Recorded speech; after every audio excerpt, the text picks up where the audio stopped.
do versículo de número 20. Eu vou ler aqui uma pequena descendência. Pode sentar, meu irmão, pode ficar sentados. Primeiras Crônicas, capítulo de número 7, versículo 20 ao 26.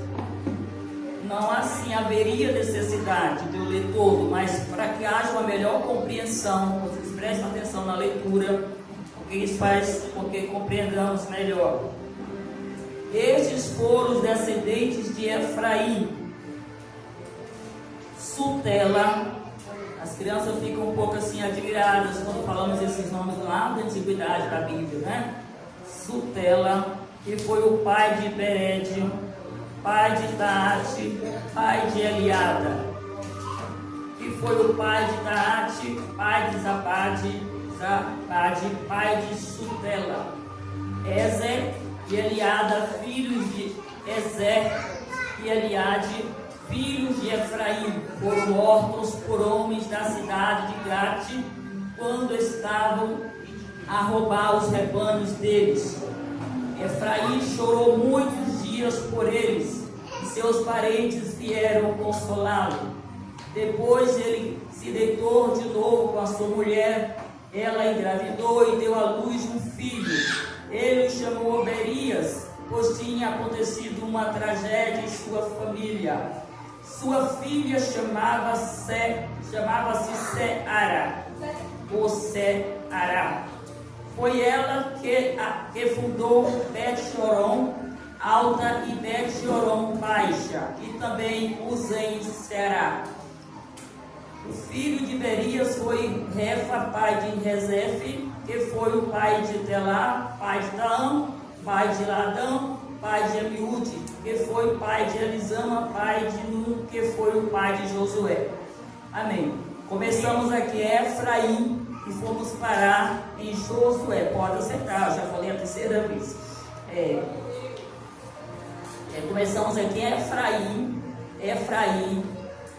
E esse Efraim do qual estamos falando é o filho de José, neto de Jacó.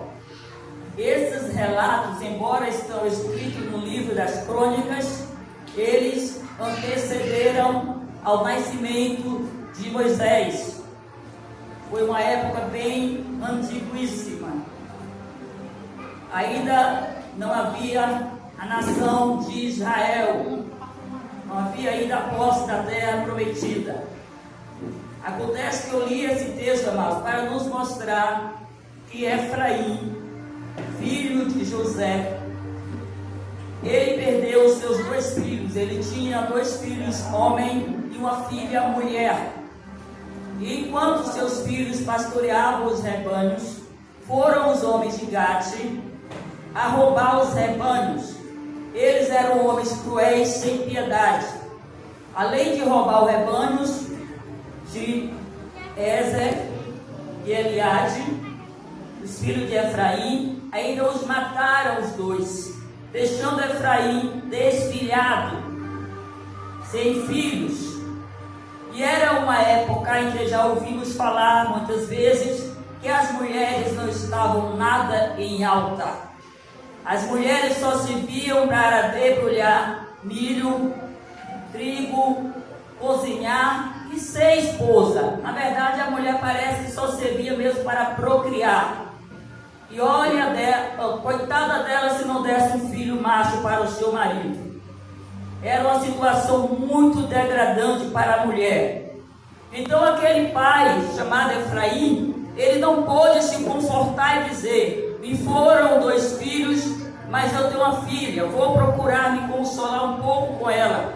Não, ele passou muito tempo chorando e também tempo perdido, porque não aceitar a realidade da vida. Infelizmente estamos aqui de passagem, dói a saudade, a perda, mas temos que aceitar, isso é fato.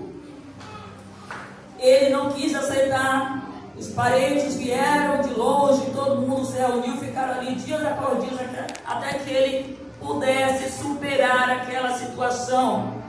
Quando ele superou aquela situação, ele pôde estar de volta com a vida normal de casal, e teve um outro filho, e colocou o nome do filho Berade,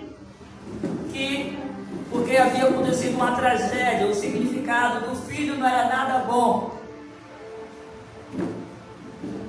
Mas enquanto nos bastidores, ou melhor, enquanto na plateia estava acontecendo isso, lá nos bastidores estava acontecendo algo muito extraordinário, que essa única filha, que eu fico me perguntando como o nome dela ainda veio parar na Bíblia. Se em uma época tão difícil, o nome dela veio parar ainda na Bíblia. Esse histórico tão importante veio ser contado para nós.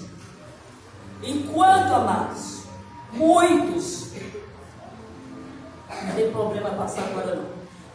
Enquanto muitas pessoas, quando se sentem frustradas, deixadas para trás, elas se encolhem igual aquele caracol lá dentro, no tempo do sol, que ele fica bem escondidinho, quando dá tarde ele sai para fora. As pessoas, elas costumam se encolher e se esconder mais ainda. Mas enquanto as pessoas achavam Sara, ela não serve para nada, o que adiantou ficar uma filha? É filha, é mulher, ela não serve para nada. Mas ali nascia de dentro daquela mulher, uma mulher guerreira, uma mulher que veio para fazer o inacreditável, amados. É a única mulher construtora na Bíblia. É a única mulher que mexeu com construção civil. Foi uma mulher para lá de, vou falar, como eu sempre digo, lá da Bahia, para lá de Porreta. Uma mulher arrochada. Uma mulher que veio para quebrar tabu. Uma mulher que veio para quebrar protocolo. E nós precisamos gerar dentro de nós essa força desta mulher no tempo das adversidades das nossas vidas, no tempo do caos das nossas vidas. Nós precisamos também olhar para dentro de nós e falar: não, nada vai me limitar. Eu também posso dar um passo importante. Eu também posso abrir um caminho, o qual alguém vai olhar e dizer: foi ela mesma que abriu. Será que ela tinha essa força? Isso era dela? Sim, essa mulher deixou para nós este exemplo. Existem mulheres, amados, Deus, eu digo para vocês, nós estamos em uma época que, se depender, meus irmãos, não se ofendam comigo, não estou falando diretamente com vocês, é porque a coisa está feia. Os homens estão ficando muito frouxos, os homens estão deixando muito a desejar. Os homens não estão mais segurando o batente da família. Os homens, quem cria os filhos são as mães.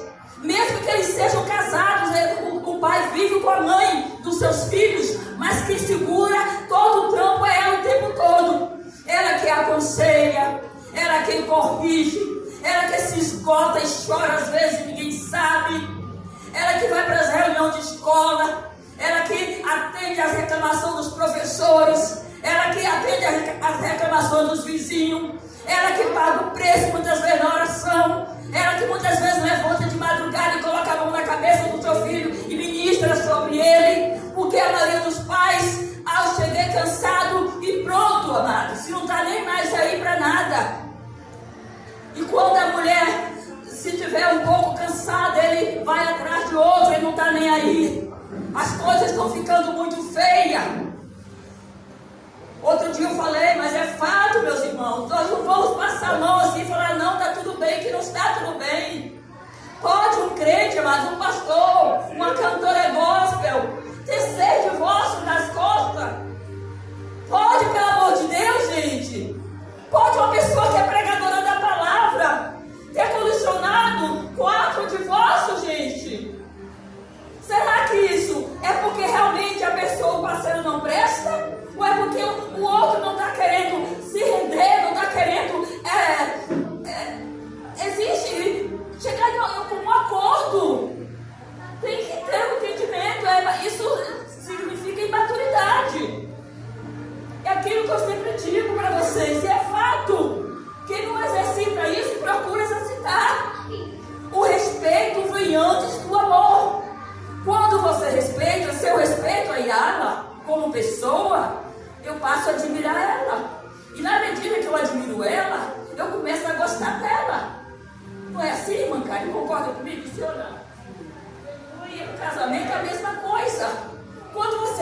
respeitar o seu parceiro, você fala qualquer coisa para ele, você dá qualquer respostinha para ele, você fala a sua cara, fala aquelas palavras, aceita aquelas piadas primeiro. Põe limite. Eu não gosto dessas brincadeirinhas. Eu não aceito esse tipo de piada. Vamos ter o respeito. Vamos impor certo limite, mesmo que somos casados. Para que aquilo não venha virar uma bola de neve depois. Porque lá na frente vem o divórcio. Mas vamos ter esse cuidado, meus amados.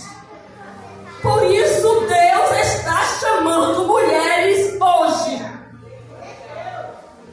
para serem mulheres construtoras das suas próprias famílias. Se o seu marido não quer colocar a mão no arado com você, prova para ele, ou na verdade você não tem que provar nada para ninguém, mas prova para você mesmo que você pode ter intimidade com Deus, expulsar Satanás. Aleluia. E que Deus é na sua vida. Enquanto Efraim chorava e lamentava porque não tinha filhos capazes mais para trabalhar, para cuidar do rebanho, para ser seus descendentes, para ser, promover o seu futuro. A filha dele lá nos bastidores estava desbravando e colocou o nome Seara, que quer dizer pedaço de Seara, pedaço de mim. Aqui eu deixei a minha marca, por aqui eu passei, aqui eu estive, aqui eu deixei algo registrado, aqui ficou a minha obra.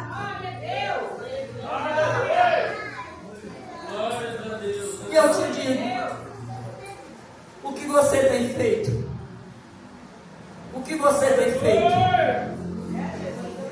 Minhas irmãs, não quero ser melhor que ninguém, pelo amor de Deus, não pense assim.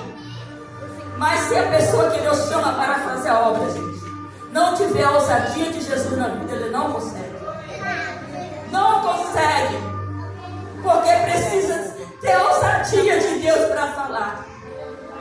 E não se importar de ser mal interpretado. Eu sei que vocês podem. Eu sei que nós podemos em Deus, nós podemos todas as coisas. Não é à toa que o diácono Adenilton sempre chega aqui e fala o mesmo versículo. Posso todas as coisas naquele que me fortalece. Não importa o quanto disserem que vocês não podem. Eu vou contar uma coisa para essas crianças. Sabe como era a minha maior? Que eu corrigi os meus filhos, sabe? Aí, ela estava com muita teimosia, muita rebeldia. Eu pegava o Evangelho de Lucas, colocava para ler todinho. Tá? Essa semana você vai ler o Evangelho de Lucas. E se fosse aquela banquinha da disciplina, não tem, que fica 5 minutos, 10? Você vai ler tal capítulo de Mateus, depois vou te fazer 5 perguntas, ou 10. Você tem que me responder. Se não me respondeu, vai ter que ler de novo. É porque não leu direito. Sabe o que foi que fez? Despertou neles um desejo de ler a Bíblia. Que mesmo a mais nova e o menino que está frio na fé, a mais nova afastou e assume que está afastado. O menino diz que está frio na fé. Eles são apaixonados pela Bíblia, já leu a Bíblia várias vezes. E a Gabi? A Gabi é a mesma coisa. É lendo a Bíblia. Não dá outra disciplina, não põe para ler a Bíblia. Mas só que a mãe precisa ser uma seara. Porque ela precisa construir cidade. Supomos que o filho é esse filho que Deus te deu, é a cidade. Na verdade, é o terreno para você construir. E você precisa investir nele. Isso requer de nós esforço. Requer de nós desempenho contínuo para as nossas vidas.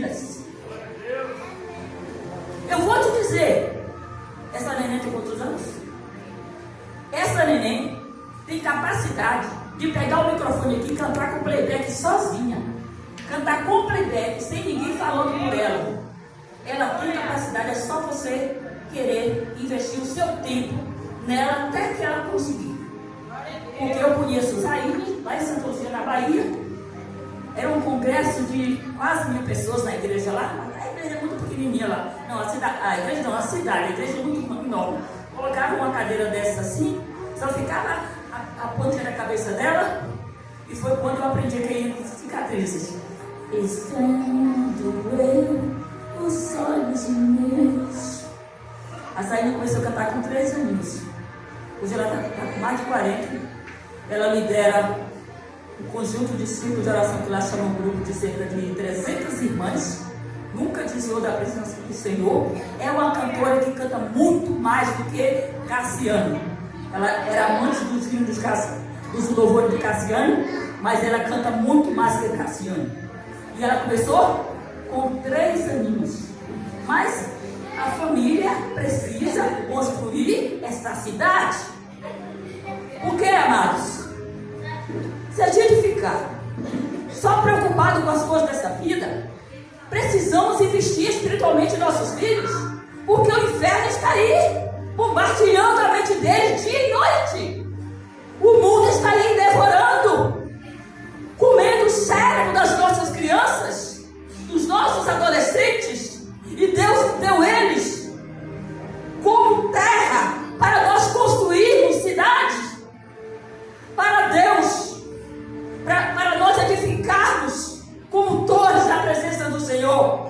Mas Deus quer que apareça uma esfera da vida para fazer essa obra tão gloriosa, tão terrível, e não achar que isso é coisa para homem, que isso é coisa para mulher de pastor, que isso é coisa para essas mulheres aí que eu chamo de...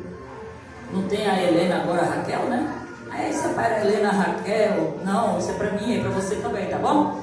Que Deus possa nos abençoar de uma forma extraordinária. Essa é a palavra que Deus deu ao meu coração. Graças a Deus. Eu comecei a pregar, eu tinha 24 anos, pela graça do Senhor.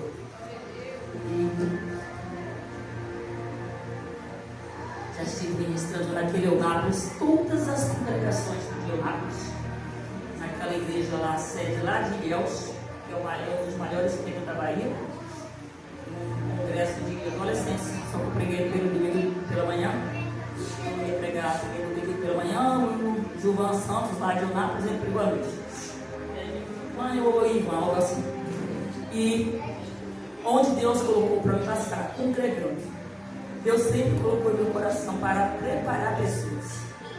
Sempre onde eu passei, saí, o Senhor me ajudou a ajudar pessoas. Deixei pessoas pregando, que não pregavam, pessoas sendo dirigentes de círculo de oração, que tinha maior timidez, pessoas sendo professoras de escola dominical, porque não sabiam lecionar, tá bom? Porque, amados, nós precisamos dar fruto. A Bíblia fala muitos frutos. São frutos que se renovam. Você precisa fluir, sabe? Viver em novidade de vida. Viver em novidade, em constante crescimento. Nós não somos uma cisterna de águas paradas. Nós somos como rios correntes, sabe? Que vai sempre correndo, fluindo na presença do Senhor. Então essa é a nossa vida espiritual. Se a música que você canta, se a palavra que você ministra, se ela não transformar vidas, se ela não impactar vidas, o que adianta o que nós estamos fazendo? Que nós possamos receber esta fé em nossos corações, essa força, essa graça de Deus em nossos corações, e saber que entre nós e Deus não há fronteiras, não há barreiras, não há limites, tá bom? E Deus, Ele usa a todos, principalmente as mulheres, porque elas são até mais sensíveis ao Espírito Santo. Isso que conta, né, irmãos? A mulher mais sensível, ela não é só chorando em casa, não. Elas também sentem Deus mais de perto assim, porque qualquer coisinha assim, estou sentindo alguma coisa. pode ter certeza que está tudo certo ali, querido. Glória a Deus.